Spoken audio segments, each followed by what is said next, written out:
né? Eu sou o Valdenes, o professor de literatura, e junto com a Gabi a gente ministra, a gente conversa sobre essa disciplina, né? Sobre as possibilidades do que possam cair no Enem, nos vestibulares que vocês possam enfrentar, né? Que vocês possam vivenciar nesse período de pré-vestibular e tudo mais, tá bem? Bom, o assunto de hoje, né? O tema de hoje, o tema da aula de hoje vai ser o simbolismo. E o simbolismo é uma das fases mais góticas, né? Uma das fases mais dark, digamos assim, da literatura. Só que ela acontece contemporaneamente, né? Acontece ao mesmo tempo, na mesma época, né? Digamos assim, do realismo, do naturalismo e do parnasianismo e das outras escolas que a gente já estudou, que a gente vinha conversando, né? Que a gente já vinha trabalhando, onde elas trabalhavam bastante a parte da crítica social, pensamentos evolucionistas, pensamentos positivistas, né, gente? Então, que prezavam pela estética, que prezavam pela crítica social. Então, a gente vai, partir desse pressuposto, né, e começar a entender o simbolismo como uma fase, como uma parte da literatura que vai surgir em oposição, né? Oposição a esse pensar com a razão, esse pensar com o real, essa forma de entender a sociedade, tá bem? Então, o simbolismo ele vai surgir para isso, né? Ele vai deixar um pouco assim, ó, de vamos entender a estrutura, de deixar tudo bonitinho, né? Como o parnasianismo vinha tratando, e começa a trabalhar mais o subjetivismo, o subjetivo, entender o eu, entender a mim, a psicologia, né, é bem importante, principalmente do Freud, né, que a psicologia do inconsciente dele, né, vai começar a ser bastante trabalhada, e vou começar a falar sobre o que acontece espiritualmente, é muito mais importante, né, eles querem entender bastante o inconsciente, entender bastante o eu, né, então vai ter essa busca pelo imaginário, a busca pelo espiritual, né, então, diante de tudo isso, né, a gente vai entender ele como uma escola que é contra o realismo, que é contra o naturalismo, que é contra o parnasianismo, e ele vai se iniciar na França, tá bem? Naquele período, né, naquele cenário, como a gente já vem estudando, né, nos outros contextos históricos das outras escolas, né, ele está inserido também, né? Ele tem características, ele tem pontapés iniciais, podemos dizer assim, que estão presentes também no naturalismo, no realismo, no parnasianismo, né? Onde vai ter aquela revolução industrial, né? A ascensão da burguesia, né, gente? Então, esse grande avanço tecnológico na época, né? Então, os simbolistas começam a dizer que eles não podem avançar, que eles não podem, entre aspas, evoluir sem entender o que há dentro de nós mesmos, né? O que há dentro de mim, o que eu sou, o que eu penso, porque eu penso isso, entendeu? Então, eles eram muito místicos, eram muito sombrios, né? Então, vão ter esses elementos presentes, né? A gente vai conseguir identificar esses elementos na poesia, a gente vai identificar muita musicalidade na poesia, tá bem, gente? Então, essa é a escola que a gente vai tratar hoje. Aqui, como eu falei, né, o contexto histórico, ele vai se iniciar ali na França, né, com Charles Baudelaire, com as obras Flores do Mal, tá bem, gente? E logo depois, né, em 93, 1893, a gente vai ter o Cruz de Souza com as obras, né, Missai e Broquês, tá bem? Então, nesse contexto histórico que a gente vai ter no Brasil, a gente vai ter o final do Segundo Reinado, a gente vai ter aquela proclamação da República, né? Vocês vão estudar bastante história, né? E também a gente vai ter as consequências da Revolução Industrial, né? Porque a gente vai ter ali, ó, a abolição da escravidão, né? A gente vai ter o capitalismo crescendo bastante, então precisa de gente que compre, gente que trabalhe, precisa dessa mão de obra, né? Vai ter, junto com isso, vai ter essas descobertas científicas, né? Vão ter essas descobertas de tecnologia para melhor produzir, para produzir mais, para conseguir produzir, né? Para sair daquele contexto que estava, né? E cada vez mais conseguir ter uma produção, ter um trabalho de uma maior escala, né, gente? Só que com isso, com tudo isso que está acontecendo, a gente vai ter vamos ter consequências, né? E uma das consequências que a gente vai ter vão ser as desigualdades sociais, né? As pessoas vivendo em cortiços, as pessoas sendo cada vez mais desprezadas, né? E sendo vista apenas como uma ferramenta de trabalho que possa enriquecer, né, gente? Então, vamos começar a ter esse pensamento, começar a ter essas estruturas, vamos ter também o imperialismo correndo, o neocolonialismo correndo, a Europa indo para os países africanos, né? E tudo mais, e vai ser tudo isso alavancado, né, por conta da industrialização, por conta dessa corrida mesmo, né, gente? A gente vai ter ali na Europa também a unificação da Alemanha, né, a unificação da Itália, e elas considerado, né, um pouco tardia, entre aspas, nessa corrida imperialista, onde já tinha Espanha, já tinha Portugal, já tinha França, já tinha o Reino Unido. Então a gente vai ter esse panorama mundial, né, gente? E no Brasil a gente nós vamos ter duas revoluções assim que são né, esse debate de classes, né, que é o debate que a gente vai ter entre a Revolução Federalista, que aconteceu aqui nos estados do Sul, entre Paraná, Santa Catarina e o Rio Grande do Sul, né, que vão ser a divisão entre os republicanos, né, os que defendiam maiores poder para o presidente da República, né, e os que apoiavam a descentralização desse poder, né, uma maior participação dos espaços, dos estados.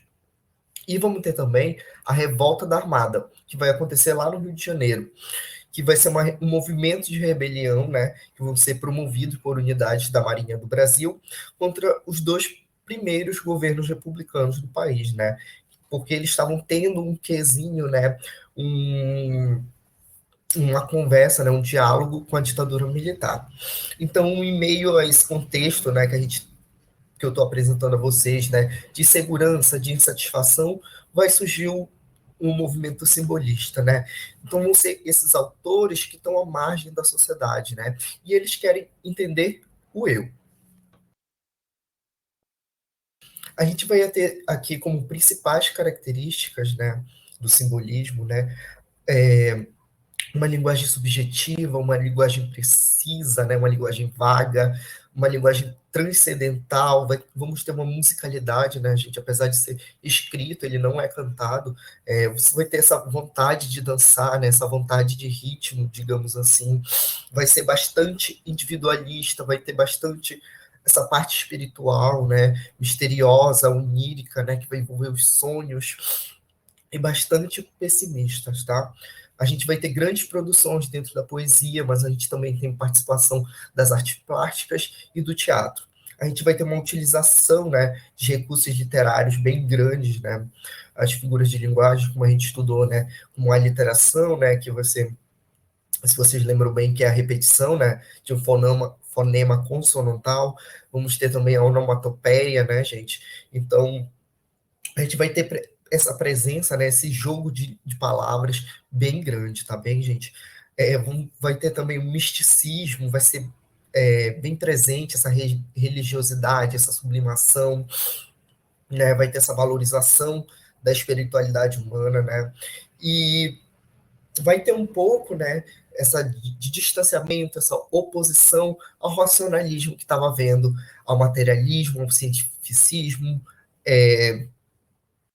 e ao parnasianismo que a gente estava lendo, né, que a gente estava estudando, que a gente estava conversando, e começa a ter essa valorização do inconsciente e do consciente humano, que vai romper com todas essas barreiras, né, vai tentar romper, vai começar a ter uma pontinha, né, do iceberg para romper essas barreiras que foram impostas pela racionalidade, né? Então, o universo dos sonhos vai ser bastante tratado aqui, né? Vai ser uma negação dos valores, né? Que a realidade vai ser complexa demais para ser explicada de uma maneira bastante objetiva e sucinta, né? Então, para eles a realidade era complexa demais em decorrência de tudo aquilo que eles viviam, né, de tudo aquilo que eles estavam passando, onde a literatura não estava apenas conseguindo retratar, conseguindo falar de maneira objetiva o que de fato estava acontecendo, tá bem, gente? Então, essas produções, né, de arte vão ser baseadas na intuição e vão descartar um pouco a lógica e a razão, tá bem? Então, Essas são as principais características que nós podemos encontrar dentro do simbolismo, tá bem? Alguma dúvida aqui até aqui? Vocês estão conseguindo entender bem? Vocês estão conseguindo me ouvir bem? Se tiver tudo tranquilo, se não tiver nenhuma dúvida, eu vou continuar, tá bem? Tudo certo?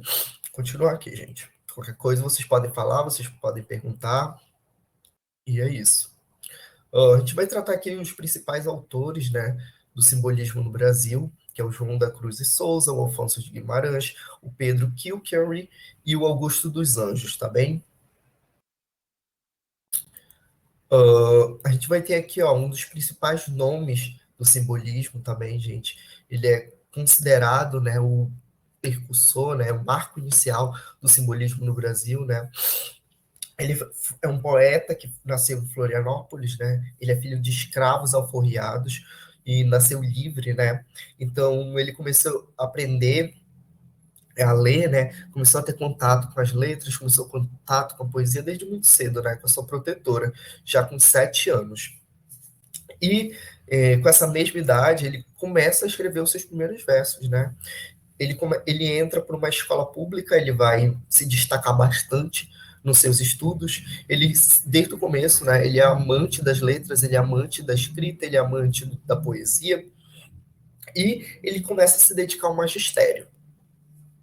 A partir disso, ele vai começar a publicar os versos que ele já escrevia em diversos jornais que tinham por ali, né? Ele também é conhecido como poeta negro. Bem, gente, ele sofria demais preconceito, ele sofria demais questões raciais, né? Então, ele vai criar uma obsessão pela cor branca. Então, nos poemas dele, você vai encontrar bastante, numa das fases dele, você vai encontrar bastante a presença, né, dessa obsessão com a cor branca. Ele vai fazer alusões à cor branca, ele vai remeter à cor branca de alguma forma dentro dos seus poemas, tá bem? E dentro disso também ele vai começar a ter bastante, ele vai ter também bastante espiritualidade com temáticas individualistas, satânicas e até mesmo sensuais. Vai ser uma poesia bastante sofrida. Ele sofreu bastante durante a vida, digamos assim. Ele vive os últimos anos dele numa luta contra a miséria, contra a infelicidade, porque poucos na época reconheciam seu valor como de fato o poeta que ele era, entendeu? Ele tinha uma esposa que tinha diversas crises nervosas e apenas 2 dos seus 4 filhos sobreviveram. Ele vai ser vítima da tuberculose, ele vai se mudar para Minas Gerais no fim de sua vida, porque ele estava procurando um alívio, estava procurando uma paz para o mal que ele sentia, né? Mas ele falece logo depois que ele se muda. Então, gente, o Cruz e Souza ele vai ser marcado por tudo isso. Ele foi vítima desse preconceito, ele teve uma vida bastante sofrida, então ele trata de diversas temáticas, tá bem? Eu trouxe aqui para vocês as principais obras, para vocês conseguirem dar uma lida depois, darem uma discutida, o que vocês quiserem, tá bem, gente? Então, trago aqui para vocês um dos textos dele, né, para vocês verem como é que ele tratava, né, ó, formas alvas, brancas, formas claras, de luares, de neves, de neblinas, ó, formas vagas, fluídas, cristalinas, e senso dos turíbulos das aras, né? Então a gente pode ver que ele foi de fato marcado por toda essa temática racial, né? Imagine naquela época, né, um filho de escravo, de recém pessoas escravizadas, né? Então era uma primeira geração de possíveis negros, né, digamos assim, é, sendo livres de fato, né? Então era muito difícil para ele se integrar à sociedade, era muito difícil para ele conseguir trabalhar de fato. Trago aqui também um dos poemas dele, né, que vai ser publicado na obra poética Broquéns, né, de 1893, né, que ele também fala bastante da dor, que ele fala bastante da agonia, né. Então, trouxe para vocês conseguirem identificar os elementos que que eu trouxe para vocês, conseguir identificar os elementos que trata dentro deste poema também. A gente vai ter aqui também o Alfonso de Guimarães, tá? Ele é mineiro, né? E vai ser um dos grandes poetas, né, do simbolismo, né? Vai ter um quê bastante grande de religioso, de característica religiosa, né? Vai ser bastante espiritual e bastante sentimental. E tudo isso se dá porque ele é marcado pela morte da amada, né? Da Constância. Então, a poesia dele vai ser sempre caracterizada, né? Pelo tema, né? Dessa mulher, dessa amada, né? Que foi vítima, né? Então, ele vai ter outros temas, né, de subjetividade, de religião, de natureza e de arte, mas todos esses temas que ele vai tratar vão ser relacionados com a morte. Então, aos 17 anos, né, que ele se apaixona, né, pela Constança, que ela é a filha de um escritor, né, do Bernardo Guimarães, que é o tio-avô dele, na verdade, e ela tem uma morte bastante prematura. Só que depois dessa morte, gente, ele não se recupera, ele vai entrar para uma vida boêmia, né? Então ele começa a encontrar na literatura, ele começa a encontrar na escrita uma forma de falar sobre a dor, falar sobre o que ele está sentindo, falar sobre a vida que ele está levando, tá bem, gente? E ele consegue publicar, né? Ele consegue escrever bastante coisa, só que e ele já colaborava com no almanaque administrativo, né? E no mercantil, no industrial, no científico e literário do próprio município que ele morava, né? De Ouro Preto. Então, esse é o Afonso de Guimarães, tá bem? Trouxe aqui uma poesia dele, né? Que representa bastante o simbolismo, né, gente? E vai ter bastante, né, assim, no panorama literário, pelo sentimentalismo, pela musicalidade presente nos versos dele, tá, gente?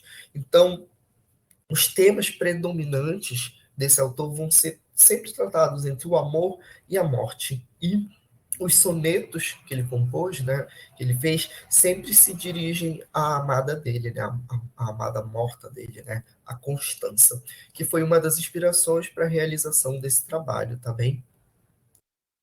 Sim, acabam caindo na vida boêmia. Sim, imagine hoje, né, acontece bastante. Imagine uma pessoa daquela época que não entendia sobre psicologia, né? A gente não tinha esse conhecimento que a gente não tem, que a gente tem hoje, né? E então acaba sendo uma consequência, né? São pessoas vítimas do descaso social, né? Do governo da época, do panorama. Como eu sempre falo para vocês, né, gente? A literatura é uma maneira do homem de determinada época se expressar, né? Assim como a gente tem a nossa literatura hoje, né? Como a gente se expressa, como a gente fala, pelo que a gente luta, pelo que a gente briga, pelo que a gente expõe, naquela época também tem, né? Então, ele acaba se entregando e acaba tendo essa vida bastante boêmia mesmo. A gente vai ter aqui o Pedro, né? Ele é baiano, ele é descendente de inglês por parte de pai, e de uma mestiça alforriada, né? Então, ele, assim, não deixou nenhuma obra, né, assim, durante a vida dele, editada, de fato, não publicou, né, assim, ó, uma obra totalmente pronta, mas ele publicou diversos poemas, diversas prosas, e traduções em artigos em jornais, como o Jornal da Manhã, o Jornal de Notícias à Tarde, o Gazeta do Povo e o Diário da Manhã. Então, o Pedro, ele é relativamente novo, né, digamos assim, nos estudos do simbolismo no Brasil, mas ele é bastante importante, ele tem um quê, né, de religiosidade, de misticismo, de sonhos bastante bem grande e sobre o amor, né, gente? Então, trouxe para vocês conhecê-lo, talvez algumas pessoas ainda não tenham ouvido falar sobre ele, mas ele é de suma importância, ele tem as suas características que são bem marcadas pelo simbolismo, tá bem? A gente vai agora conversar um pouquinho, né, sobre o Augusto dos Anjos. Ele vai ser um grande poeta brasileiro, né, que representa o simbolismo, né? Só que muitas vezes eu deixei ele por último, né, não foi por acaso, porque ele apresenta bastante características pré-modernas, onde a gente vai conversar um pouco nas próximas aulas, né? Estamos assim terminando, digamos, escolas literárias, né? Então a gente vai ter esse grande poeta, né, que vai conseguir misturar, né, digamos assim, vai ser essa união, né, do simbolismo com o cientificismo naturalista. E durante muito tempo ele é ignorado pela crítica também. Ele por causa que a crítica falava sobre o vocabulário dele, que era muito mórbido, era muito vulgar. Então ele tem basicamente a sua obra poética dele resumida em um único livro chamado Eu. E só que ele vai ser publicado em 1912 e vai ser reeditado depois, Eu e Outros Poemas. Ele é paraibano, tá, gente? E ele choca assim a sociedade, ele choca as pessoas, ele choca a crítica pela agressividade que ele vai ter nas suas palavras, pela agressividade que ele vai ter no seu vocabulário e pela obsessão que ele vai ter pela morte, tá bem? Então ele integra bastante, ele tem bastante termos que são considerados antipoéticos, né? Como os próprios como podridão na carne, cadáveres fétidos e vermes famintos, né? E ele também vai ter uma retórica delirante. E por vezes ela vai ser bastante absurda, assim, né? Vai beirar o absurdo e por outras vezes vai ser bastante criativo, tá bem? Então ele representa bastante essa geração simbolista, apesar de ter permanecido à margem, digamos assim, da própria escola. Eu trouxe para vocês aqui uma das obras dele, né, para vocês conseguirem identificar, né, essa linguagem dele, como que ele trata isso, e vocês conseguirem comparar com os outros atores, né? Mas e com o tempo, né, ele passa a ser uma das obras mais lidas no país, né? E vai ser basicamente, né, como falam, um manual de catecismo pessimista para todos os azarados. Então, as obras dele tratam bastante disso, apesar dele ter um pezinho, né, no pré-modernismo, mas ele trata bastante da temática da morte, que é bem presente dentro do simbolismo. Até aqui tá tudo tranquilo, gente?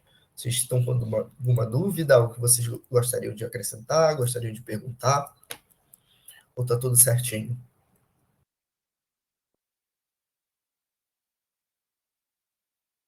Eu vou continuar aqui então. Eu trouxe para vocês algumas questões para ver se vocês conseguiram, né,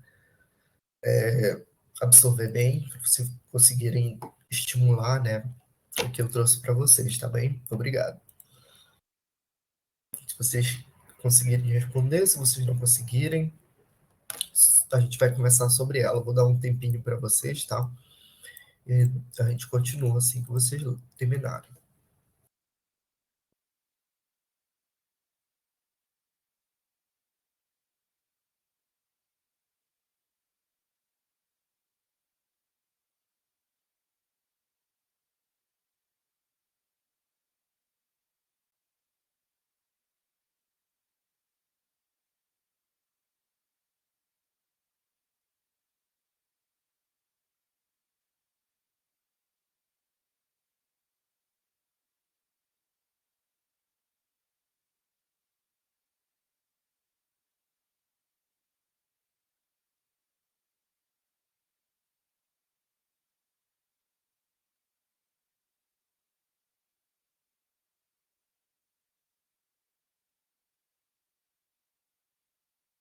Gente, lembrando que a alternativa é incorreta, tá bem? Leiam direitinho, leiam bastante, tá bem?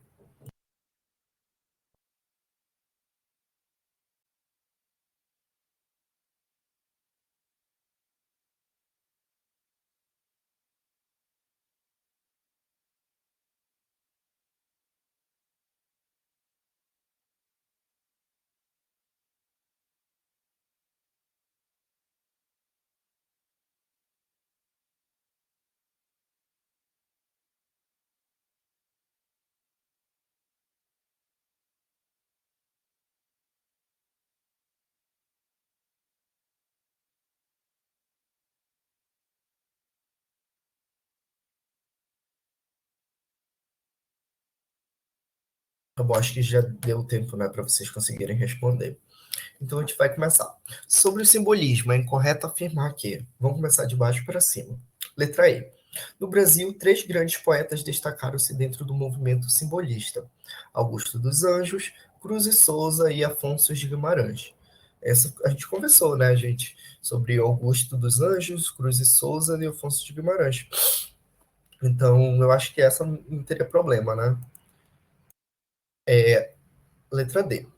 Três temáticas mais comuns no simbolismo são sonho, mistério e morte. Essa tá corretíssima, né? Letra C. As obras buscam sugerir os objetos como símbolos, como ao usar a cruz para falar de sofrimento. Eu acho que eu não comentei muito com vocês sobre a cruz, sobre os símbolos, né? Mas creio que poderiam ter uma ideia em relação que trata bastante da morte, né? Bastante da espiritualidade, bastante da religiosidade, né? Mas tudo bem, poderíamos ter ficado em dúvida nessa. E a letra B, abundância de metáforas e figuras sonoras. Sim, né, gente? Como eu falei, vai ter bastante figuras de linguagem, vai ter bastante musicalidade dentro dos textos, dentro das obras simbolistas, né? E na letra A, que essa seria incorreta, né? Na França, o poeta Arthur Rimbaud é considerado precursor do simbolismo por ter publicado As Flores do Mal. Na verdade, não, né, gente? Quem, lá no começo eu falei para vocês, né, foi o Charles, né? Ele veio com essa publicação, né? Trouxe essa questão para vocês, assim, mais para vocês conseguirem absorver, assim, pontos importantes dentro do que eu havia comentado com vocês, né? E tirar as dúvidas que ainda tivessem pertinentes. Vou deixar mais uma questão aqui para vocês responderem no material que eu vou disponibilizar. E é isso, não tendo nenhuma dúvida, um, um acréscimo, né, na fala de vocês, eu encerro por aqui. Agradeço muito quem acompanhou, desculpa pelos problemas técnicos